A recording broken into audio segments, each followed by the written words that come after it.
बीजा वनमा। भोर भय नित गैयन पीछे मधुवन मोहे पठायो। 4 प्रहर बंसी बट भटक्यो। निकळ्या मधुवનમાં पाछा फर्या बंसी बटथी। सांज परे घर आयो। अनुवनम एक वनमांथी बीजा वनमा, बीजा वनमांथी त्रीजा वनमा। जुदा जुदा वनवासी भक्तों ने वनस्थ देवांगनाओ इत्यादि ने कृतार्थ करवा माटे प्रभु एक वनमांथी बीजा वनमा पधारे। अने एकला न पधारे, साथे गायोने अने गोवाळोने लईने पधारे। उदार वेणु स्वनैहि। जो संगीत शास्त्र में 3 प्रकारना सप्तक कह्या छे। सामान्य रीते आपणे जेमां वधारे गाईए वगाड़ीए एने मध्य सप्तक कहे छे।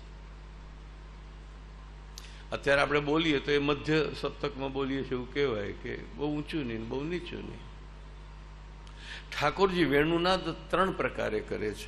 भक्तो बहु दूर होय तो तार सप्तक में सौथी उपलू सप्तक जेमां ऊंचो अवाज आवे एने तार सप्तक कहे।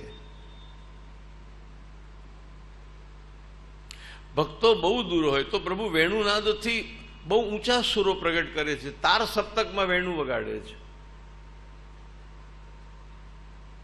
गायोने अथवा भक्तोने खबर पड़े ओहो प्रभु आ तरफ छे, आ दिशा में बिराजे छे। वेणुनाद सांभळतानी साथे वेणुनाद तो भगवाननो संकेत छे।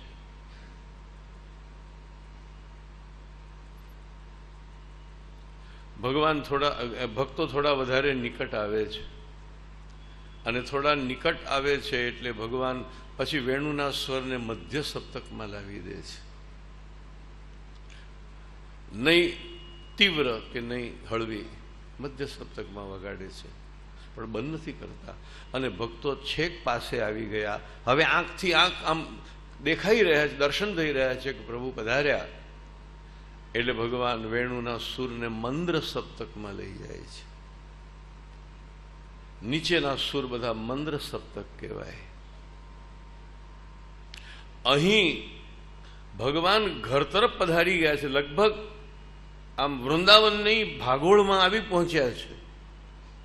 अने पेला भक्तोने पाछुं याद तो अपावुं छे, दूर जे व्रजमां हता वनमां हता तेमने के आजे तो हूँ जाऊं छुं, पाछो काले वांसળી वगाड़तो वगाड़तो आवीश। तो एमने पण हृदय में थोड़ी स्वस्थता रहे એટલા માટે પ્રભુ અહીંયા ઉચ્ચ સ્વરે વેણુ વગાડે છે। अथवा एक भाव एवो पण छे, व्रजमां तो अनेक भावो छे। बधी गायोने की एक दिशा में ना ली जाए। गायोने एक जगह छोड़ी दे એટલે कोई आम जाए कोई आम जाए, कोई पासे होय कोई दूर होय। तो गायोना पण 3 प्रकार छे।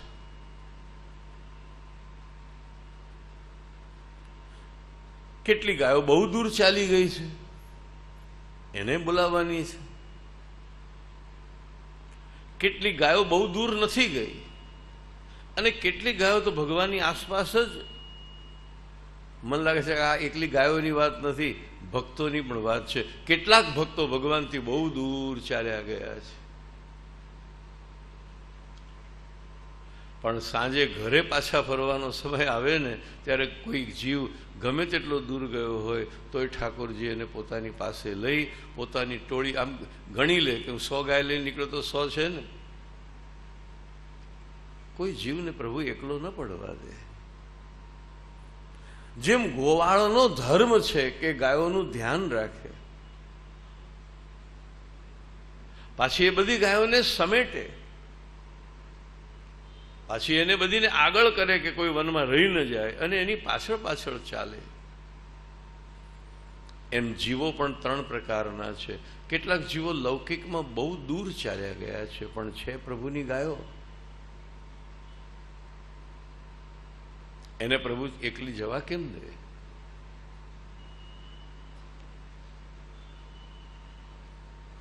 આ બધા ભગવદીઓ ક્યાં ક્યાં વિખરાઈને પડ્યા હતા। કોઈ નરોડામાં, કોઈ દ્વારકામાં, કોઈ વ્રજમાં, કોઈ જગન્નાથપુરીમાં, કોઈ અડેલમાં, આ બધા પણ વિખરાઈને પડ્યા હતા. અને એ બધાને જેમ વિખરાયેલી ગાયોને ઠાકોરજી ભેગી કરે એમ આ વિખરાયેલા દૈવી જીવોને મહાપ્રભુજીએ 80 બૌસી બાજી એકઠા કર્યા, એક સૂત્રમાં બાંધ્યા.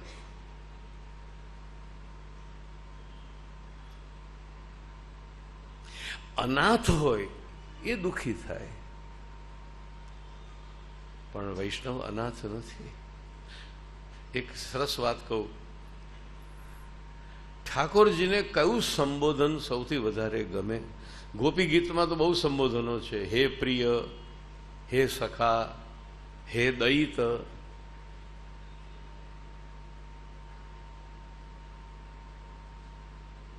ભગવાનને ભક્તો અનેક સંબોધનોથી બોલાવતા હોય છે.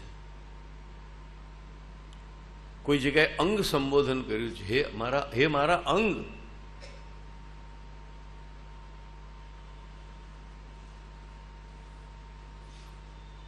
યત્પત્ય પત્ય સુહૃદામ અનુવૃત્તિરંગ સ્ત્રીણામ સ્વધર્મ ઇતિ ધર્મ વિદા ત્વયોક્તમ. ગોપીજનો ભગવાનને કહે છે અંગ.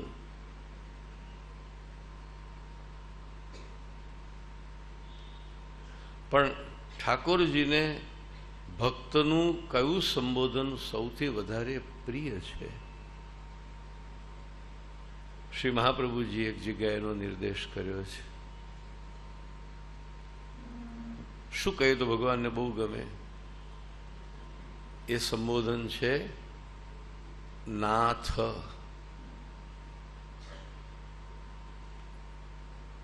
હે નાથ, હે નાથ, હે નાથ. પ્રભુને નાથ સંબોધન બહુ પ્રિય છે. હા નાથ, રમાનાથ, ક્વાસી ક્વાસી મહાભુજ. વેણુ ગીત જ્યારે રાસમાં ભગવાન અંતર્ધાન લીલા કરે છે ત્યારે સ્વામીજી નાથ સંબોધન કરે છે. હા નાથ.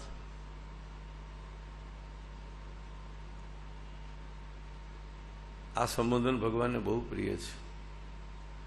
આ બહુ પ્રિય છે હું કહું એટલે પછી આગળનું તમને સમજી જવાનું કે આપણે પણ પ્રભુને સંબોધી શકીએ છીએ. દ્વારિકાનાથ, ગોકુલનાથ, વ્રજનાથ, પ્રાણનાથ પ્રભુને બહુ પ્રિય છે. હે નાથ નારાયણ. ગજેન્દ્ર તો કહે છે નાથ, પણ ગજેન્દ્ર જ્યારે નાથ બોલ્યો ને ત્યારે ના અને થ એ બેની વચ્ચે કેટલો સમય લાગે એટલામાં ભગવાન પ્રગટ થઈ ગયા. આ એ આધે નામ સુરદાસજીના શબ્દો છે. સુનેરી મેને નિર્બલ કે બલરામ, पिछली साख भरूं संतन की, आड़े सवारे काम, सुनेरी मैंने निर्बल के बलराम. અહીંયા રામનો અર્થ રામ નહીં, રામ એટલે ભગવાન. કારણ કે ઉદાહરણ આપ્યા છે. એક ઉદાહરણ આપ્યું ગજેન્દ્રનું. જબ લગ ગજબલ અપનો બરત્યો, નેક સર્યો નહીં કામ. હાથી પોતાના બળથી ઝઝુમતો રહ્યો ત્યાં સુધી કાંઈ ન થયું. નિર્બલ હઈ બલરામ પુકાર્યો. જ્યારે હારી ગયો, આશા બધી છૂટી ગઈ, પોતાનું બધું સામર્થ્ય ગુમાવી દીધું, તો આએ આધે નામ, આધે નામ એને કહ્યું હે નાથ. એ ના ને થ બોલે, હજુ થ બોલ્યો નથી અને પ્રભુ પ્રગટ થઈ ગયા. ભગવાન તો કઈ જોજનો દૂરથી નથી પધારતા. આપણે ભગવાનની વચ્ચે કઈ યોજનોનું જ છેટું છે. અરે તો આજુબાજુ ક્યાંક સંતાઈને ઊભો હોય છે, હવે એને સામે આવતા વાર લાગે જ નહીં. પ્રભુ આપણાથી દૂર નથી, પ્રભુ આપણાથી દૂર થાય જ નહીં. તો નાથ સંબોધન બહુ પ્રિય છે પ્રભુને. હે નાથ, હે નાથ, હે નાથ.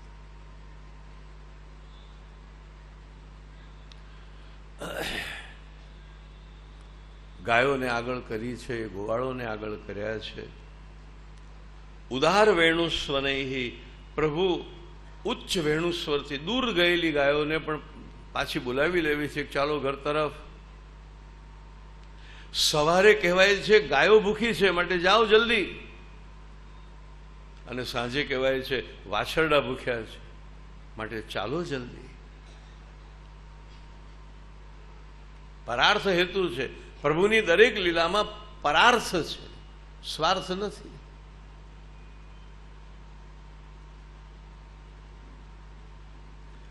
ચાલો જલ્દી, તમારા વાછરડા ભૂખ્યા છે. ગાયો પણ તુરંત વ્રજ તરફ ગતિ કરે છે. ઉદાર વેણુ સ્વનૈહી, પ્રભુ ઉચ્ચ વેણુ સ્વર દ્વારા દૂર દૂર ગયેલી ગાયોને પોતાની પાસે બોલાવે છે. જે કાર્ય તે વખતે પ્રભુએ વેણુ દ્વારા કર્યું, એ કાર્ય 500 વર્ષ પહેલા ઠાકોરજીએ પોતાની ડાબી ભુજાથી કર્યું છે. દૂર દૂર ગયેલા ભક્તોને ઉત્ક્ષિપ્ત હસ્ત પુરુષ પ્રભુ પોતાની ભુજાઓથી બોલાવી રહ્યો છે. આ શ્રીનાથજીનો વેણુનાદ જ છે. તમે કેમ છો મારાથી દૂર? તમે મારાથી દૂર છો એટલે જ દુઃખી છો.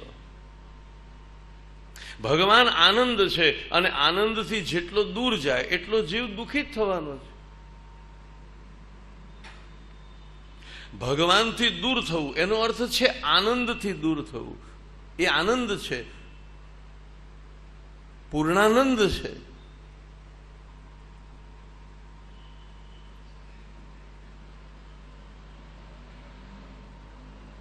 તમે દૂર છો તેથી દુઃખી છો.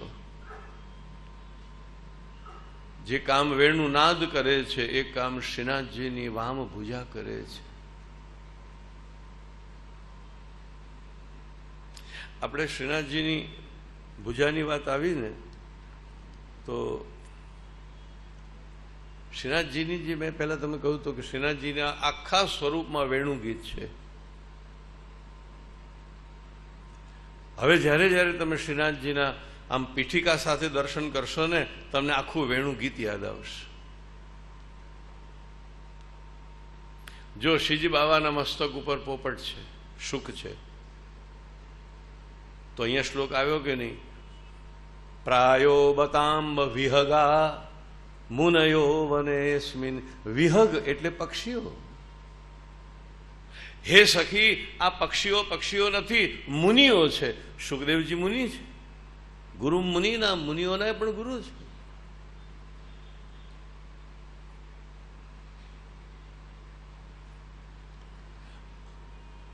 ઉપર જે દેખાય છે એક ભાવ એ છે કે તે શ્રુતિરૂપા ગોપિકાઓ છે. થોડો ક્યાંક ક્યાંક ભાવમાં થોડો ભેદ હોઈ શકે છે. પુલિંદીઓ છે એ ભાવ પણ છે. તો જે આપણને 3 મુનિઓ દેખાય છે એ પણ ભગવદીઓ છે. ઋષિરૂપા અને શ્રુતિરૂપા છે.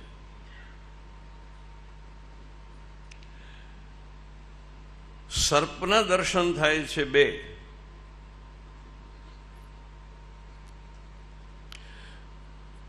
સર્પ મહાદેવજી ધારણ કરે ત્યાં જુદી ભાવના છે. આ તો રસાત્મક લીલા છે. ચક્ષુશ્રવા એનું નામ છે. સર્પને ચક્ષુશ્રવા કહે છે. આપણે કીર્તનોમાં પણ આ શબ્દનો પ્રયોગ છે. ચક્ષુશ્રવા એને કેમ કહે છે કે સાપને કાન નથી હોતા. જેમ બીજા બધાને હોય એવી રીતે એને કાન નથી હોતા. તો એક આપણે ત્યાં એવી એક કિંવદંતી છે કે સાપ આંખથી સાંભળે છે. એની આંખ એના કાન છે. એ ચક્ષુશ્રવા છે. એક શેષનાગ છે, એક તક્ષક છે. અને શેષનાગ એટલે સખા, જે કાલે મેઘની વાત આવી ગઈ, સખ્યુર્વ્યધાત સ્વપુષાંબુદ આતપત્રમ. સર્પ સખા છે પ્રભુના. મહાદેવજીના કંઠમાં સર્પ મૃત્યુનું પ્રતીક છે, કારણ કે સાપમાં ઝેર છે. મહાદેવજીના સ્વરૂપમાં સર્પ મૃત્યુનું પ્રતીક છે. શંકર વૈરાગ્યના બોધક છે.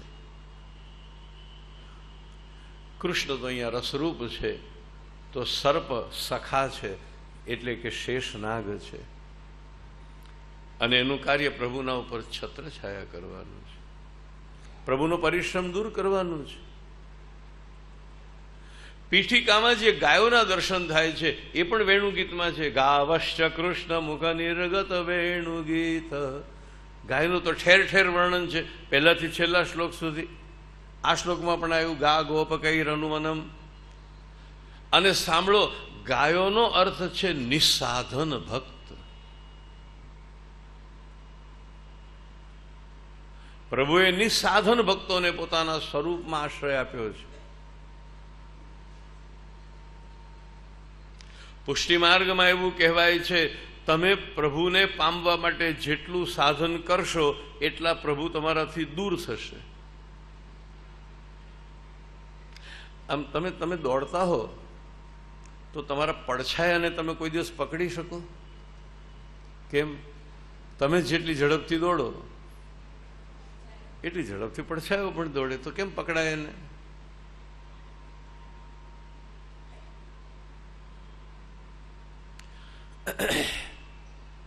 જેટલું સાધન કરશો એટલા પ્રભુ દૂર જશે. આ માર્ગ નિસ્સાધનતાનો માર્ગ છે. ગાય એટલે નિસ્સાધનતા. એ નિસ્સાધન ભક્તો છે. અચ્છા, પછી શ્રીનાથજીના સ્વરૂપમાં એક મેષ એટલે ઘેટું છે. ઘેટાને સંસ્કૃતમાં મેષ કહે છે. અને રાશિઓમાં પહેલી રાશિ મેષ રાશિ છે કાલચક્રમાં. એટલે એનો અર્થ થાય છે લીલાનો કાળ. કોઈ પણ લીલા કરવી હોય તો દેશ કાલ વગેરેની જરૂર પડે. ધારો કે મારે એક નાટક કરવું છે, તો પહેલા બી તમે ક્યાં કરશો, કયા હોલમાં, કયા મંચ ઉપર કરશો, અચ્છા કયા દિવસે કરશો, એમાં કોણ કોણ ભાગ ભજવવાના છે, એની વાર્તા કોણે લખી છે, સંવાદો કોના છે, વેશભૂષા કોની છે, કેટલું બધું જોઈએ રસ જગાવવા માટે. ભગવાનને પણ જ્યારે લીલા કરવી છે ત્યારે લીલા અનુકૂળ કાલ જરૂરી છે. એટલા માટે આ ગીતના આરંભમાં જે લીલાનો કાળ બતાવી દીધો, ઇત્થમ શરત સ્વચ્છ જલમ. આ શરદ ઋતુ હતી, નિર્મલ ઋતુ હતી. ગ્રીષ્મ ઋતુ જેવી આકરી ઋતુ પણ નથી. ગ્રીષ્મ ઋતુમાં અતિશય ગરમીનો ત્રાસ થાય, વર્ષા ઋતુમાં બધું કીચડ કીચડ થઈ જાય, શૃંગાર બધા ધોવાઈ જાય. બે ઋતુ સૌથી ઉત્તમ છે. અને શાસ્ત્રોમાં પણ બે ઋતુનો બહુ મહિમા ગાયો છે. એક છે વસંત અને બીજી છે શરદ. પછી પાછી હેમંત શિશિર પર ઠંડી વધી જાય. આપણે ત્યાં આ બે ઋતુનો મહિમા હંમેશા ગયો. ગીતામાં તો ભગવાન બોલ્યા છે, ઋતુઓમાં હું વસંત ઋતુ છું. શરદ અને વસંતમાં પણ ઉત્તમ કઈ? વસંત.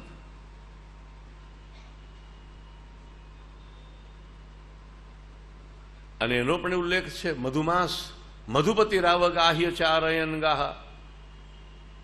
મધુપતિ વસંતના અધિપતિ.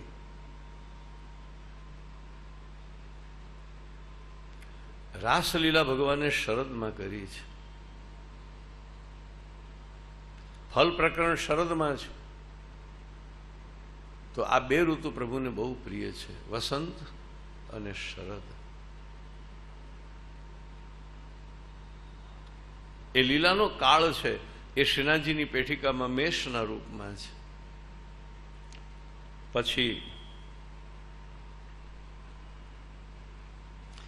ગાયમાં પણ જે બીજી ગાય છે તે દાસ્ય ભક્તિનું સ્વરૂપ છે. એક આત્મનિવેદનનો ભાવ છે ને એક આ નવ ચિહ્નોમાં નવધા ભક્તિ રહેલી છે. પછી એ લખવું હોય તો લખાવીશ તમને, પણ પહેલાં આ જુઓ બધું. આ વેણુ ગીતનો બધો જ ભાવ અંદર છે. ગાયો છે, વાછરડા છે, મુનિ છે, પુલિંદીઓ છે, દેવાંગનાઓ છે, પછી સિંહ છે. હવે તો કહો આમાં સિંહનું વર્ણન તો આવ્યું નહીં. નૃસિંહ પ્રભુની લીલા વિના વિક્ષેપે, કોઈ લૌકિક વિક્ષેપ અથવા કોઈ આસુરી વિક્ષેપ ન થાય એટલા માટે પ્રભુની લીલાનું ધ્યાન રાખવાને માટે નૃસિંહ સિંહના રૂપમાં, એ લીલાના રક્ષકના રૂપમાં બિરાજમાન થાય છે. પ્રભુની લીલા પણ પ્રમાણ અને પ્રમેય બંનેના અનુસંધાનમાં છે.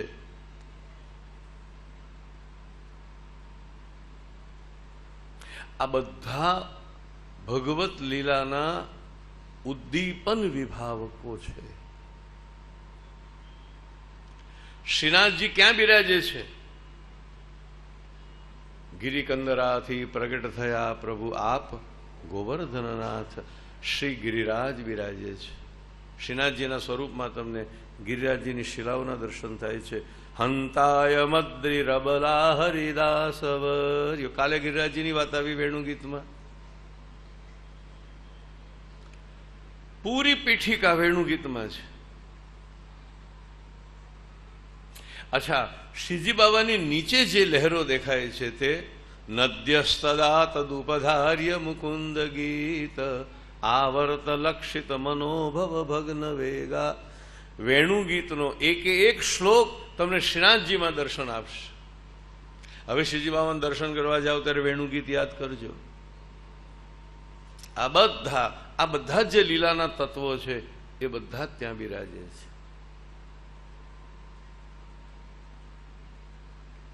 આ બધા તો થયા ઉદ્દીપન વિભાવો. આ બધું એમ સૂચવે છે કે આ બધા ભક્તોની વચ્ચે ભગવાન બિરાજે છે. પણ મધ્યમાં જે બિરાજે છે શ્રી ગોવર્ધનનાથજી, એ કોણ? બરહાપીડમ નટવર વપુ. એ મધ્યમાં બિરાજે છે, પીઠિકાની મધ્યમાં. એ નટવર સંયોગ વિપ્રયોગાત્મક સ્વરૂપ.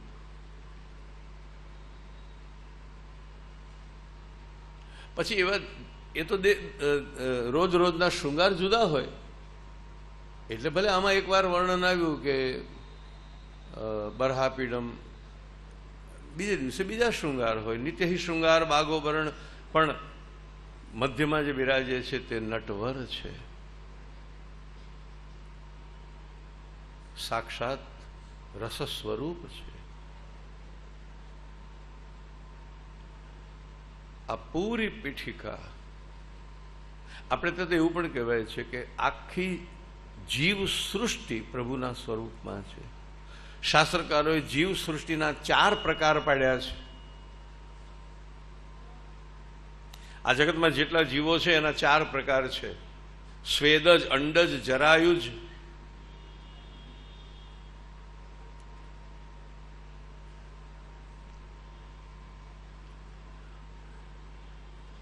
જરાયુજ એટલે જે માતાના શરીરમાંથી ઓળ સાથે બહાર આવે છે. ગાય,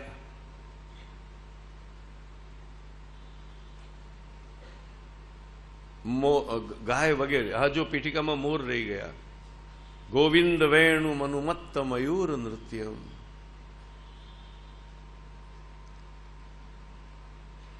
વેણુગીતમાં મોરનો પણ ઉલ્લેખ છે 2 વાર. અહીંયા મયુર નૃત્યમ અને બરહાપીડમ, મોર પીછ અને મોર.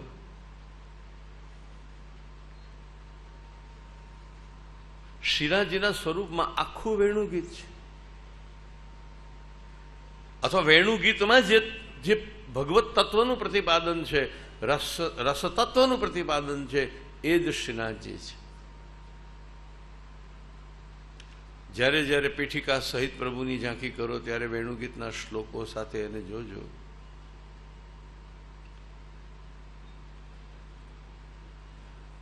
ગાયો છે, હરણીઓ છે,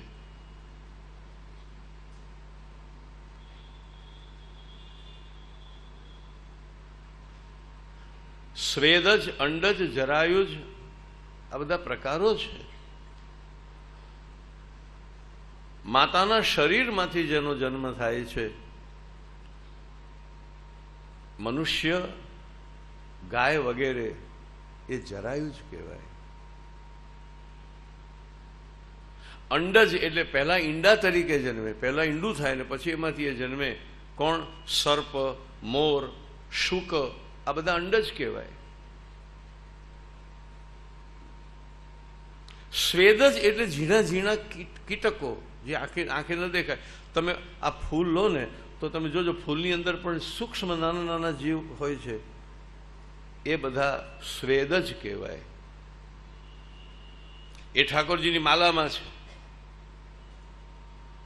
અને ચોથો પ્રકાર છે ઉદ્ભીજ. ઉદ્ભીજ એટલે જે ઉગે છે, વનસ્પતિ રૂપ છે, જે ઉગે છે.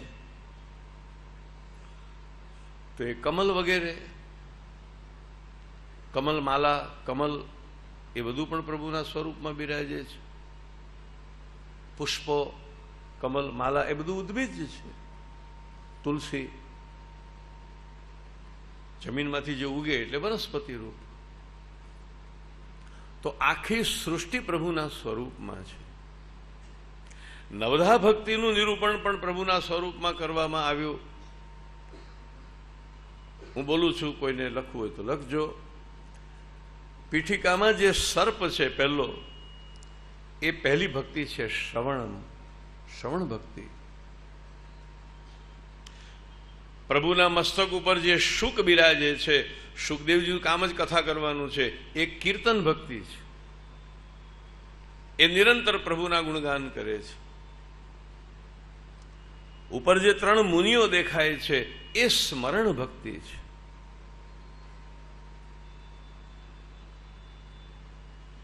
નામ, રૂપ અને લીલા, આ ત્રણેયનું સ્મરણ કરી શકાય એટલે 3 રૂપ છે, તે સ્મરણ ભક્તિ. પછી જે ઘેટું છે એ પાદ સેવન ભક્તિ છે. મેષ, એ પાદ સેવન ભક્તિ. બીજો મોર છે એ અર્ચનમ ભક્તિ છે. અર્ચન એટલે ભગવાનની પૂજન કરવું, શૃંગાર કરવા વગેરે, એ અર્ચન ભક્તિ છે.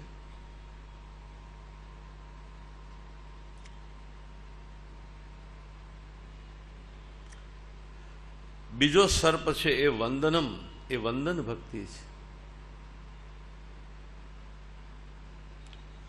7મું ગાયો, એ આત્મનિવેદન છે. મેં કહ્યું ને, ગાયો નિસાધન, એ આત્મનિવેદન ભક્તિ છે. 8મું જે બીજી ગાય છે તે દાસ્ય ભક્તિ છે.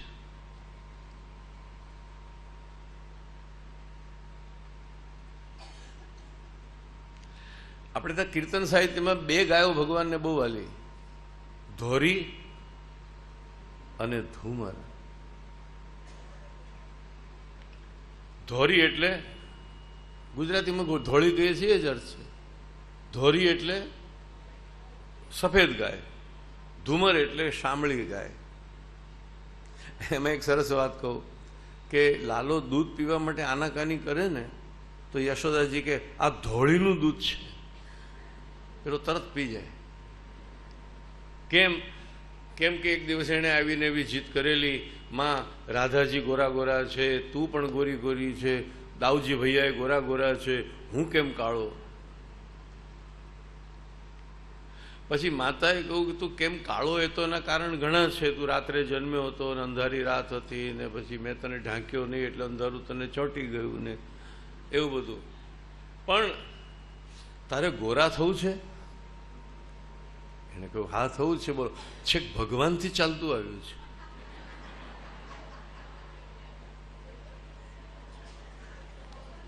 માણસની બિચારાની ક્યાં વાત કરવી? તારે ગોરા થવું છે? એને કહ્યું હા મારે ગોરા થવું છે માં. તો એક કામ કર, જો આપણી આ ગાય છે એ કેવી છે, એનો રંગ કેવો છે? તો કે ધોળો. એનો દૂધનો રંગ કેવો છે? તો કે ધોળો. ધોળી ગાયનું ધોળું દૂધ પીએ એ પોતે પણ ધોળો થાય. ओट्यो दूध सद्य धोरी को, माखन मिसरी भावे, मैया मोहे माखन मिसरी भावे। भर के कनक कटोरा, पाછો એની માંગણી કેવી છે, એમને એમ નહીં, સોનાનો કટોરો છલોછલ ભરીને કઢેલું દૂધ તું મને પીવડાવે। ઓટો દૂધ સદ્ય ધોરી કો, ભર કે કટોરા क्यों न पीवावे, कनक दोहनी दे कर मेरे, गोदोहन क्यों न सिखावे। आ गोदोहन ની કથા છે। અત્યારે આ શ્લોક ચાલી રહ્યો છે। ભગવાનના હાથમાં જે બે છે ને, નિર્યોગ પાશ કૃત લક્ષણયોર વિચિત્રમ। નિર્યોગ એટલે જ્યારે ગોવાળ ગાયને દોહે તો ગાય પગ પાછલા બે પગમાંથી લાત મારી અને પેલી દોણી ઢોળી ન નાખે, અથવા ગોવાળને ભૂલથી લાત ન મારે, એટલે પાછલા બે પગ જેનાથી બાંધે એને નિર્યોગ કહે છે।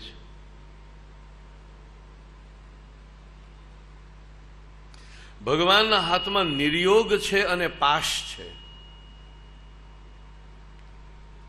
પાછલા બે પગ બાંધવા માટે જે વપરાય એનું નામ નિર્યોગ, અને નાના તોફાની વાછરડા ક્યાંક ભાગી ન જાય એને માટે, એને બાંધવા માટે જે દોરડું વપરાય એનું નામ છે પાશ।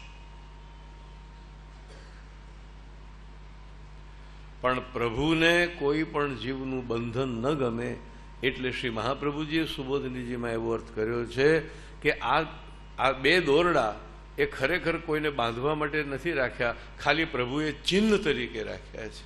કોઈ જીવને બંધનમાં રાખવા પ્રભુને ન ગમે। ઉલટું એ તો વાછરડાઓને છોડી દેતો અને ગોપીઓ ફરિયાદ કરતી, આ કનૈયો બહુ તોફાની છે, બધા વાછરડાને છોડી મૂકે છે।